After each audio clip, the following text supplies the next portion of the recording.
Brian and Kenzie on Q101. Got some random dudes off the street just came in here. So, guys, what do you think of that song? You need better security. They'll let anybody in here. Yeah. So we heard. So they first didn't let me in. Those are good instincts, though. Yeah. So first thought on that song. You know. This is crazy to hear that song around not the same four people that we've been listening to it for a long time now, and so it's exciting to have new ears in the building. It's cool. It's cool to hear it like here in the station and have it finally on the air. So obviously, Tim and Joe from Rise Against are here. Yay! Thank you so much for stopping in. Thanks for having us. Yeah. You guys pretty much have a key card to the building to come in anytime you want. So we just the whole history as I think back on, just the first time you ever played on this. If we're going back, I don't want to say the years. It's a lot. It's a lot of years going back, like 25 years. We're talking about year 2000, 2001. Yeah, it's a long time. And like we're from Chicago and like our songs get played on radios around the world. But I'm sure any band will tell you there's nothing like hearing it on the station that you grew up listening to. Yeah. That's a super special thing. The station that you first heard like some of like really seminal bands. So to hear your song, like sharing the airwaves, like that's a special thing. I think any band will tell you that. Well, definitely belongs there. Well, appreciate that. Kind of criminally catchy, I have to be honest. Very kind. Kenzie will just keep entering in the system, so it plays every couple minutes. Yeah, totally. I have an interesting story about that because, back in the day, if we have to, again, not going too much nostalgia, but when I was Sludge on this radio station, I used to have local bands come in and play live on Fridays. And I called it a tailgate party, rage. It was pretty fun. Kenzie, I wish you were there for that. I wish I could have tailgated Yeah, I know. with you. You were like five years old? Maybe. But there was a guy at our station who did the local show, Chris Payne, if you remember his name. Absolutely. Shout out to Chris. And I would always go to him and say, you got any bands, you like, or, the bands I should have on the show? Just give me some bands. And I'll never forget. And I still have this CD somewhere in one of my totes back in my apartment of it's a burned CD with a Post-it note on it, and it was written in Sharpie and said Rise Against on the burned CD. And Chris Payne's Post-it note said, try these guys. They're probably going to be something. Chris Payne. Chris Payne? Yeah. Ear to the ground. Yeah. I remember that. He did the local show. Correct. He was a big cheerleader for us. He was, and Joe Shanahan at the Metro, a lot of the local college radio. People really helped us out along the way. This city helped us out. Manos. The Mano brothers, for sure. When they were out in Naperville at the college. Yeah. They brought it to North Central College. Yeah. They have a good station out there, a good program, yeah. Yeah, our story is so much bigger than the four of us. It's so many people, especially people in this city, that helped us get off the ground, and that's just a sliver of them. Yeah, it's wild. Including you guys, including Q101. Yeah. I was going to say, was it better on the Naperville radio station or ours? When you were talking about the local radio station, you wanted to hear it on. She's holding a gun to my head right now. Yeah. She asked that question. You say the right, you say the right thing. He knows your vibe quickly. Yeah, not going to upset Kenzie. But yeah, just remembering that, I actually tried to look for it last night because I wanted to give it back to you, the burned CD. But I know I have it, but I couldn't find it. So I'll find it, though. I know it exists. I wonder which songs they were, if they were the first album. Maybe? I bet you, probably that. But then was Like the Angel the first song, you guys? I think it was on the Cage Match. Yes. Yeah, back in the day. Oh, right. Because I remember hearing about it when we were in Europe at the time. Yes. Because before, internet was a thing, but it wasn't very functional. And so we'd hear about things, way after. We'd go to Europe, and we'd literally be gone. And so we'd come back and be like, oh, they've been talking about you, and this label wants to talk to you, and this happened while you were gone. And we're like, wait, what happened while you were gone? We have a song on the radio. We were still on Fat Records at the time. We're still playing the Fireside Bowl. We're still existing in our hardcore scene. And so when radio started giving our songs love, and video games like Tony Hawk gave our songs love, it was a shock to us. It was a shock to our label Fat Records, and then it's been an awesome story for the last 25 years. It's an incredible Chicago story. It is incredible. Isn't it crazy to think about when you used to be surprised by things instead of finding out instantly, too? Yeah. It's going to shows, you know what I mean? When people would show up, you'd be like, wait, who's everyone here to see? I don't get what's happening, It was, now you have data and analytics, and you know exactly what's going to happen. There's less of a surprise. So, back then, we didn't have cell phones. With Joe, I think Joe had a cell phone and, a phone number that was out there and, an answering machine. Yeah. And so, we would come back from tour and being like, hey, this is Ron from DreamWorks Records. I'd like to talk to you when you get back. And the message is 6 weeks old. You know what I mean? That's insane.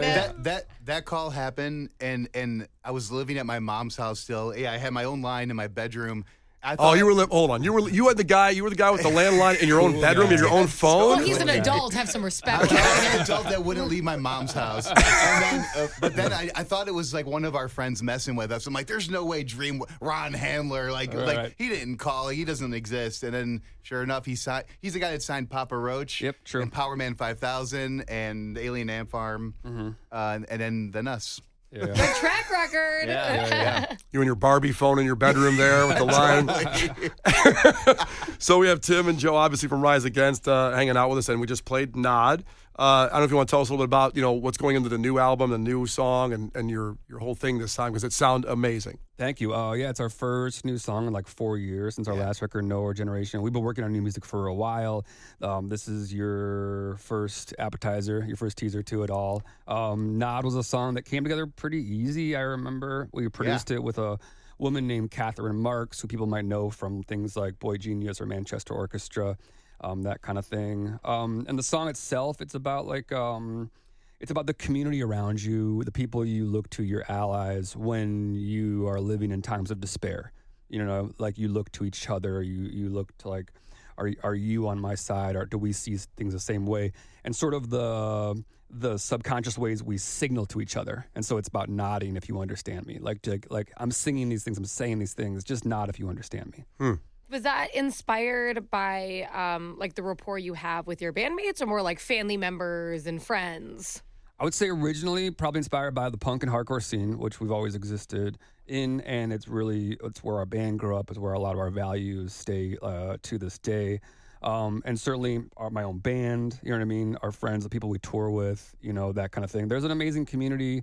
Like you guys have a community here at the radio station. We have a community on the road, and we have a community with our fan base. And that kind of thing is something that is always there to turn to feel some sort of like solace and sanctuary. And that's been a timeless, I think, theme in punk rock and hardcore, is to find that sanctuary in those scenes.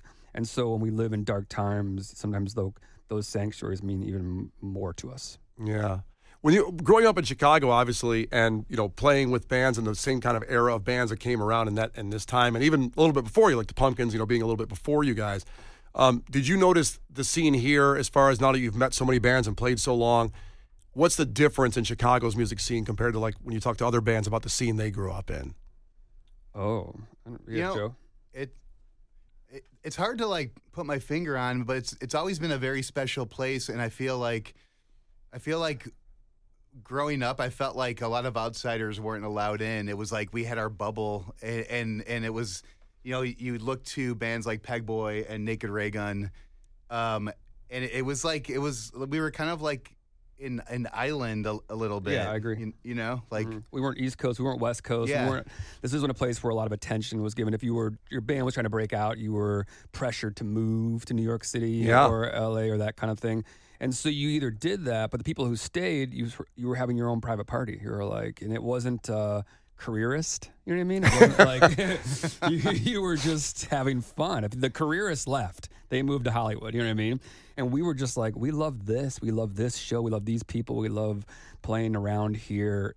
And I think what we didn't know is we were building this incredible scene that would then support all of these musicians and bands. And our scene was like Alkaline Trio and Fall Out Boy, or the guys like Plain White T's. Like that whole scene was happening around that time too. And we built this cool scene and this cool sound of people who were focused on their music and their relationship with their fans, and less on like, say, accolades or like playing for an industry. Well, we're glad you stayed, because like you said, that built this scene, the scene here of all those bands you just mentioned and you guys to what it is. And if you left, don't know how that would have played out. It was some of the other bands. I mean, obviously, incredibly talented bands, but we're glad that when people stay here to do it, I think that's incredible. Harder, still living in mom's bedroom with the Barbie phone in your room. It's certainly harder. It could have been, I don't know, or maybe it would have been worse. Maybe you would have LA, and it would have been a whole different thing that the band became because of the influence. That's true. Yeah, who knows? There's so many pitfalls in music, and you guys have seen it, and we have seen it too. I think something about staying in Chicago keeps you grounded, keeps you humble. Our world is on tour. You know what I mean? We fly to Ireland on Sunday, and we live on a tour bus with each other for the next month. And so having a place to come back to, and a place that is home and feels like home, that centers you. Yeah. Yeah. Well, I was gonna say, like, living in Chicago, it made it easy to tour, because the East Coast is is right there, West Coast. Like we were just able to hit both coasts a lot of times over and over. Totally, yeah. And somehow people assumed we were Canadian for a long time. I think because they didn't know where to put us. And then we spent a lot of time there too. Or Southern California. We were always kind of accused of being a Southern California band too. I think just being part of that scene too. So how dare they accuse you of that in the hardcore scene? Just debuted the new song Nod. And I was just a little selfish there. I had to play my favorite Rise Against song right there, Prayer of the Refugee. And that's the reason that song hits me is because it starts out, in this little chill form, builds slowly, and then smacks you in the face, and then doesn't stay there, goes back down, and then back up again a little bit, then smacks you in the face again. Yeah. It keeps doing it over and over again. Right. That's why I love it. Yeah, that's one of those, it was a bit of a thing we did in the studio. If you listen back to that song, we ramped up the tempo in the choruses. Yep. So a lot of bands, a lot of stuff you might play, will play to the same tempo through the same BPM through the whole song. Yeah. Which I think when we initially wrote the song, we played the chorus like that. Yep. And then we were like, what if we just broke the rules and we just all started playing faster right now? And it gives it a little bit of energy, which is a very Blasting Room, Fort Collins, Bill Stevenson, Jason Livermore, signature kind of move. Which by the way, Dave Grohl told us, he's like, when I first heard this song, Prayer of the Refugee, he's like, I knew Bill produced it because the tempos are up and down. Because he grew up, listening to Bill Stevenson as drumming. But I remember thinking that, I'm like, oh, is that a thing? Is that a thing that Bill's known for? For better or worse, our band has never been married to a tempo. So. Yeah. You just get going and looking at each other and start playing faster. Do what we feel at the moment. Yeah. It worked. Yeah. We got some tickets. We're getting some texts in. Nick from Cherville checked in. I am stupid excited to hear what else they got under their belt. I've been waiting for new Rides Against. Now that's a text problem, when it changes the spelling there. Fact, they're probably driving, which is good. I think it's a good name change. I think we need to, as of right now, Rides Against, he said, so awesome. Also, Sarah said, checked in, and this is a little more serious, but said, if you can please tell Rise Against that their music got my son, who's 25 years old, through some of the hardest times of his life. He and I both appreciate them. Oh, and, that's incredible. I'm sure you guys, hear that kind of stuff often because it is music that heals. I believe your music is certainly that, and the louder and the faster it is, it heals me. So, Yeah, it means something every time, no matter what. If someone tells you that, that's incredible because we grew up on music like that did that for us too. So to be a part of that is pretty incredible. Yeah. So the Rise of the Roach tour, we'll give away tickets in a couple seconds. I was just curious because is it from festivals like Q101's festivals back in the day, Jamboree? How did you hook up with Papa Roach? Are you guys good friends? Because Jacoby's hair is amazing. I think we've probably been playing with Papa Roach since for 20 years. A lot of after our band started getting played on the radio, we got invited to a lot of radio festivals like yours. I can picture playing Aragon Ballroom with Papa Roach for a Q101 show. Right. But playing festivals with them around the world, around the States, crossing paths with them. Like Joe said, the guy who signed our band also signed Papa Roach. So. We've been in their peripheral and they've been in ours for a long time. Always been super nice guys and very supportive. Yeah, I had them in the lounge last year, which was incredible. To see him play acoustic was wild. Yeah. So my history with Tony, the drummer, goes way back for 30 years because he used to play in punk bands and I knew him from my old band. So then he ended up joining Papa Roach and I was like, it's great to see him both, just both of us still in the same kind of surroundings, That's awesome. Yeah. Was the feeling when you talked about the Metro earlier, when you guys first had that sold out? Because Kenzie was asking during the break there about places you've played. What was your favorite place? And obviously the Metro is that thing that other bands from other cities will come in and then they'll say, when we sold out the Metro, we knew we made it because they'd heard about the Metro so much. Was that same feeling for you guys when that Metro was full? And I don't even know how fast. I'm trying to remember back then, of course, of the first venue you played in Chicago, of the ones that exist, I guess, or at least, I guess Double Door's gone. I mean, Double Door's coming back in a way. Congress Theater, gone, but I heard it's coming back. Yeah, I heard they're trying to get it back. Yeah. Yeah, the first venues we played in Chicago, I mean, the first show we played was a basement show out in the burbs somewhere. Yeah. And I remember the opening band was a pop punk band, and Patrick Stump was the drummer. Oh, my God. Yeah, that was happening. And then the actual venues was probably Fireside. Yeah, proper venue was... proper venue. Proper, yeah. quote unquote, and proper. Eventually they'd let us open for bands at Metro. Yep, yeah. And then eventually headline Metro. Yeah, which was crazy. I think we started selling it out toward the tail end of RPM album cycle. Yeah. I remember we actually...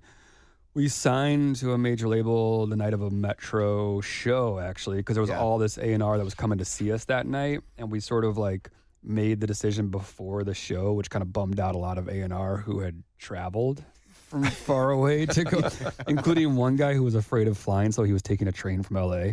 Oh my gosh! And he found out mid-train that we already signed somewhere else. You can't just get off. yeah. Which I'm not sure that's a great career choice if you're afraid of flying, is you got to fly around the country. So A job where you travel. yeah. I'm afraid. I think it got written up because, like, if you would have flown there, you could have gotten to him fast enough. yeah. But we were mostly all ages venues, so we didn't like. We played Double Door once, but like we were mostly like it had to be an all ages show if we were playing it. Yeah, that's funny to talk about when the bidding war or whatever. Again, that doesn't seem to happen today in the way the world is and the way music works generally. But back then, people and labels, we got to get Rise Against. We got to get them, and you're sending all these guys to go see you and sign you. It was a frenzy. It was like somebody would get excited about you. And like anything else, if you see people see a line for something, they want that thing. They don't even think about whether they want it or not. Somebody else wants it, so I need it too. And so you have to sift through like who really wants us and who has been told that we're going to be something, so they need to nab us. You know what I mean? Did you test these people? Like in what way? Like name track 7 off the demo you received from us and recite half the chorus and the lyrics, or did you care that way on it, except for just obviously monster label, big label distribution or whatever? Or was it somebody you really wanted to go, we want to be with these guys no matter what they offer? Yeah, you could tell who was like didn't really know our world. Yeah. You could see right through it. And you could tell some people just throw like literal like gifts at you. You know what I mean? Yeah. Like I'll buy you this recording equipment. And it was like, at that point in our lives was like, that's a pretty appealing, enticing offer. But They're like, do you like this guitar? Yeah, exactly. Like, yes, I do. Yeah, let me sign my life away for it. I thought you were going to say a car. No, we weren't that cool.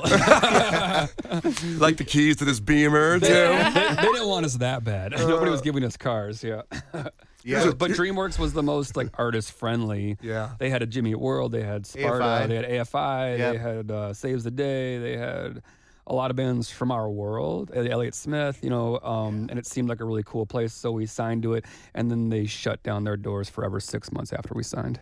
Wow, at some radio stations I've done that with. Yeah. When I left Q101 the first time, I went to a radio station that shut down 6 months after that. Are you serious? Big mistake. Actually, I wonder if Brian was at that show because he kind of brings that plague with Yeah. him. Unfortunately, it may have been his fault. I'm so sorry. I think I remember him being there now that you say it. Yeah, I know. Like, you guys are the best. You guys are going to be around forever. And the label shuts down. Yeah. So what happened then after that when the label shuts down? How do you get that phone call like, hey, guys, we loved you a minute ago, but we can't pay our electric bill now, so, Geffen ended up buying DreamWorks, so Right. we just got shifted over to Geffen. But we had a whole new staff, right, to deal with, and we didn't know how it was going to go. It should have been the last you heard about Rise Against. 100%. Yeah, and we kind of thought it would be. And I think that at that point, too, like we were music fans. This was like early 2000s. You were seeing this story play out over and over. We've read all the interviews and watched all our favorite bands get destroyed by major labels. So we weren't naive to it. We didn't think it would happen in 6 months, you know what I mean? But we, in a way, we expected it, because we weren't naive to it. Yeah. And so when Geffen took us under their wing, and then that was Siren's song on the Counterculture, so it was like Give It All and Swing Life Away. When that started getting traction, it was a bit of like, oh, maybe we won't get cut from the team here. And then, and we also, I think going back to like our punk rock and hardcore roots, like we didn't rely on anybody. We just got back in the van and we just kept playing shows and we didn't take tour support. We weren't expecting a check. We were just like, we've been having fun playing shows, punk rock shows around the world before this label. We'll keep having fun after this label. And I think that work ethic eventually paid off until the label started paying attention to us. So when that happened, what other skills do you have? Zero. In case it went the other way. Oh, man. I Joe's was a monster truck driver. I was a monster truck driver. You can always do that. The last job I had was holiday help at the Gap. Oh, I remember that. Yeah. Oh my totally. God. Holiday help at the Gap? Yeah, they would hire like holiday help for Christmas. They're like, we don't want you here all the time. Yeah, that was all I could Seasonal get. help. And then we left to record Revolutions Per Minute, and I never went back to working. Yeah, my last real job was I worked at a ticket broker in Lincoln Park selling like inflated Cubs tickets to tourists. I was gonna say, do you remember where you work there? I thought it was the Tower Records when you said Clark for a second. When you said ticket broker, Tower would be way cooler. This was like a shady, sketchy ticket broker type place. Yeah. You know what I mean? so you scalp tickets for concerts. It was legal scalping. Like Yeah. I've literally walked, like Comiskey Park or Wrigley Field with like scalp tickets. Well, it's good that you've at least helped people with your music because you gouged their pockets Yes. for money these days. Yeah, totally. That was part of the problem. I can also picture Joe going back to the Gap after the holiday season. The neck tattoo. How about you wear a turtleneck? Not gappy. Yeah. You scared this family from Schaumburg. They didn't buy what they were supposed to. I got in trouble for wearing a Volcom, the clothing company Volcom, a polo shirt with their little logo because I wasn't supposed to wear other brands' logos. Oh. And they sent me home to change. I'm like, can I just take a shirt from here? It's the Gap. Give me a shirt. There's so many shirts. I mean, you have a lot of clothes here. Just saying. I don't have the gas money to go home and change my shirt. Wow. Well, since you mentioned Swing Life Away, let's play that. Okay. And right after that, we will give away tickets to the Rise of the Roach tour. We're talking with, of course, Tim and Joe from Rise Against. So it's Rise Against, Papa Roach. Tickets for that coming up in just about 4 minutes with Brian and Kenzie on Q101. Obviously, the tour coming up. And Tim, in an Instagram post, you said that next year we double down on the fight we started 25 years ago. What does that mean for the band? Yeah, so like the punk rock and hardcore scene is no stranger to dark times or bad presidents or that kind of thing or bad policy. Punk rock has always been rooted in like anti-racist, you know what I mean? Like anti-homophobia, anti-sexist ideals ever since like the dead Kennedys, you know what I mean? Yeah. We've hated Nazis this whole time, you know what I mean? You were the first. I'm proud of you for that, too. We were the first. We were there. They were there before us, you know what I mean? That's a good take, by the way. Yeah. Yeah. That aged well for you. Right, totally, yeah. And so we're living in eras that punk rock has prepared us for. You know what I mean? Joe Strummer prepared us for this. Jello Biafra prepared us for this. Like we know this era. We've dealt with skinheads in the scene or whatever else. And so to see that same element, on your airwaves and on TV, it's certainly disheartening. But this is nothing new. You know what I mean? Sure. And so we didn't go anywhere. Our fans didn't go anywhere. Like the song "Nod," our community didn't go anywhere. That fight didn't go anywhere. Like there may be a pause on progress in our country for a minute, but like we're not going anywhere, and this fight isn't going anywhere. I think it's so important because people forget that there's still really good people that exist because of social media. You get bogged down with negativity and even news. I understand that it's the natural thing to do to be like, look at this crazy thing that happened. You're not reporting the normal everyday stuff. Right. And it makes you feel like everyone's acting like that or everyone thinks negatively or is hateful. So it's so important, you guys being here and your message and your music, because it's like, oh, yeah, still a lot of really great people who want to do great things. It's so true, and that's what you have to look to, especially in like times of despair. You look to the people around you who really care about these things. Yeah, totally. And you're so right that the punk rock community, hardcore community, all that together has always done that. Yeah. It doesn't matter who's in charge. They've always gone against the establishment, which is necessary. Yeah. And the establishment is not necessarily democracy. The establishment isn't science. Punk rock has always been pro-science. Punk rock has always been pro-democracy.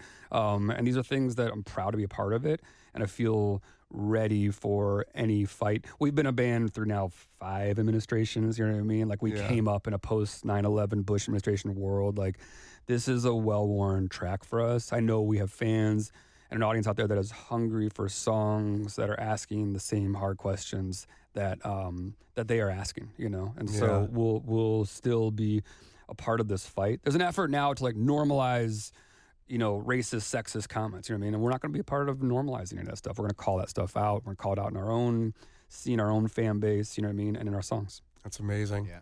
Kenzie, should I ask him the buffet line question? Wow, what a lead, Brian. What a From the poetry. I listened to you guys on the way in. Okay. So I think I know the wedding thing. Good. Now, Yes, it is the wedding thing, and I'm so sorry on behalf of Brian. I love train wreck questions to people, and you guys are friends. So, one guy, if you weren't here earlier, and by the way, we have more tickets coming up, and we're going to play Nod again, the new song from Rise Against. We played it when you guys got in about 45 minutes ago. What the hell? Play it again. Well, of course. It's awesome. So this guy hit another guy in the head with a plate after he let the guy in front of him, his daughter and her friend, cut in line at a wedding. Now, there was prime rib. I know you guys are vegan, so what's the best vegan dish you can imagine? Because you got to put yourself there, what you would do in this situation. Oh. So what is like your number one vegan dish? I mean, what's the best vegan? Oh, no, yeah, because I don't know. We're on the spot. I have no idea. Imagine a massive eggplant is just being carved. there you go. They're carving an eggplant. Carving the most purpley. Which I'm really good at, by the way. Yeah, that's my thing. Yes. It's too bad you didn't bring an eggplant in. I would like to see it. I'm not buying it unless I see it. So that's in line. Let's say that happens. And are people allowed to cut in line? It's the daughter and it's her friend. Now, Case, the producer back there, was saying that's a very it was a good thing to do because you got to respect the line of a buffet. So he was pro smashing a plate into the guy, and I do feel that wouldn't be either of your views. I have to say, but I could be wrong. I guess it's your views on cutting in line. I was thinking about this, and here's the thing: I am the father of 2 teenage daughters, and there's nothing I fear more on this planet than teenage girls. And so, if his daughters were teenagers and they walked in front of him, like, you can't say no to a teenage girl. Like, they are a force to be reckoned with. And so, I don't care how big that guy is with the plate. I'm not picking a fight with these 2 teenage girls. It was also a dry wedding, so he couldn't blame alcohol on it. True, yeah. So, yeah. But, I think, it's, especially it being a wedding, you're you're there because you love somebody there. You're connected and you love somebody, or you love a person that loves somebody there. Like, this is a safe place. Be nice to the guy. It was not a safe place. Yes. It was not. Just let it go. Just let him in there. Yeah, exactly. I got called out. My daughter had her first musical last week. What was she in? She was in Descendants. So I love musicals. But my 11-year-old was waiting in line to get candy, and I walk up to him and was standing next to him. He goes, "Dad, you're cutting in line right now."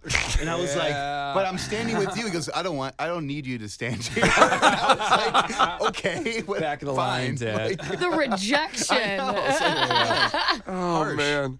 All right, so we settled that. Well, I mean, now it's the perspective of this poor man was already terrified, and then he got attacked with a plate. Yep. Yeah. He had the worst day ever. Yeah. Taking like stink eye from like your teenage daughter versus getting hit in the plate. I'll take the plate. Yep. Fair. Yeah. Very fair. So Tim and Joe from Rise Against, thank you guys so much for hanging out this last hour. Appreciate it. Looking forward. So you're heading to Ireland on Sunday to start the tour? Yeah, we're out with LS Dunes, who we just did North America with, who are guys from Thursday and My Chemical Romance and Coheed and Cambria, Circus Survive, and probably more bands that I'm forgetting about.